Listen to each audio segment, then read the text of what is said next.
Republicans love to talk about President Ronald Reagan. President Nixon, they usually leave him out of the talking points, unless, of course, they're comparing him to President Obama, which is exactly what Senate Minority Leader Mitch McConnell just did in his new TV ad slamming the White House. Again and again, this administration and its allies have used the resources of the government itself to intimidate or silence those who question or oppose it. When the president does it, that means that it is not illegal. What does the president believe? Does the president...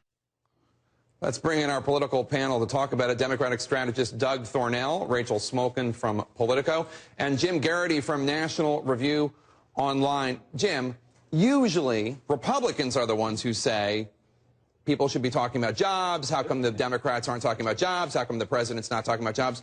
That's not expressly about jobs, that ad. But to the conservative base, well, it's about IRS jobs. No, this is what the conservative base is up in arms about right now. And if you're running for re-election, there's still a slight chance of a Tea Party challenge to Mitch McConnell. I don't think it's going to happen in this year's primary or next year's primary, but slim possibility of that. If you're Mitch McConnell, you want to be talking about what the base is talking about, and this is something that has the base furious. Now, obviously some good portion of independents are kind of unnerved by this news. So for McConnell, this is just kind of, feeding up the red meat when it's, and serving it while it's hot.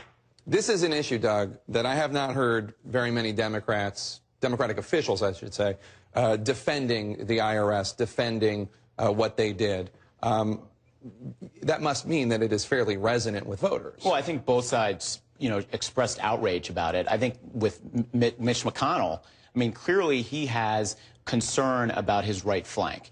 And I think you run an ad like that when you're worried about either about an opponent from the right or you're worried about mobilizing enough people to come out, because he right now, his numbers are underwater. He's got a 33% approval rating, 62% disapproval rating. His favorable numbers aren't good. And he's staring at a Democratic opponent who might get in the race, the Secretary of State, who could give him a run for his money. So, he, I think right now is panicked and paranoid, which reminds me of Richard Nixon, actually. I hear this about McConnell every 6 years, and he always just cleans the clock of the Democrat, Rachel. How much trouble is Mitch McConnell actually in?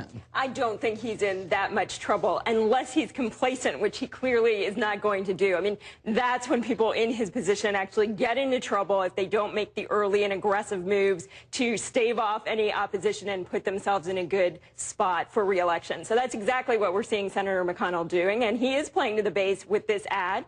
But the IRS scandal concerns a lot of Democrats and a lot of independents as well. So it's not purely a base issue the way a Benghazi ad would be. I have to say, though, Jim, on its face, using Nixon against President Obama, comparing him to that's a fair. I've never seen a Republican president do that. Well, a Republican candidate do that. I will beat my table colleagues to the joke that finally Republicans have acknowledged Nixon is a bad guy. That's the big news. No, in but the story. seriously, that is a big thing for the Senate Minority Leader to run an ad in which Nixon is a bad guy. Yeah, well, it's the first, when you think of really big presidential scandals, you notice you don't see a lot of ads referring to Lewinsky or even Iran-Contra. It's kind of been lost to the winds of history.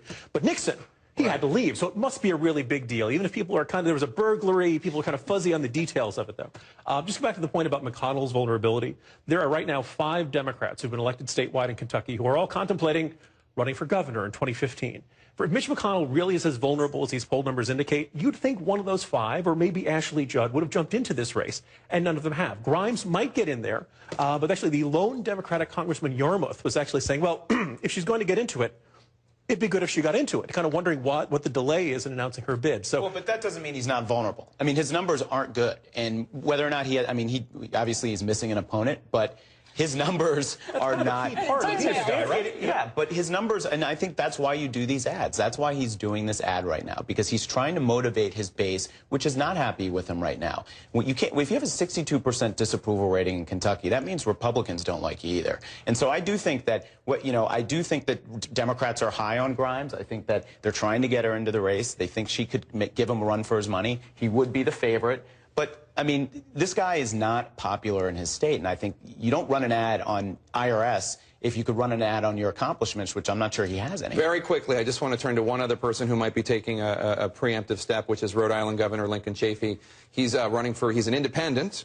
He used to be a Republican senator. Now he's an independent governor, and he announced, 2 sources tell CNN, that he's going to run as a Democrat. He's switching parties a second time from Republican to independent to Democrat. This is not a surprise in particular, but this is also about getting reelected. Yes?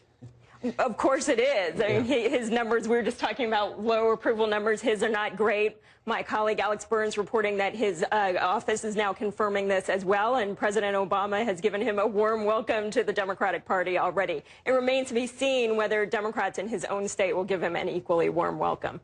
Doug? Yeah, I mean, Lincoln Chafee's one of the, the last remaining, now he's a Democrat, but, one of those Rockefeller Republicans who was very moderate, and the party kind of left him, and he became an independent. Now he's moving to the Democrats. I think party switchers do have a tough time in races. We'll see if he can overcome that. You have 10 seconds. Clearly he made this move fearing the vaunted juggernaut that is the Rhode Island Republican Party. All right, Rachel Smokin, Doug Thornell, Jim Garrity, thank you so much.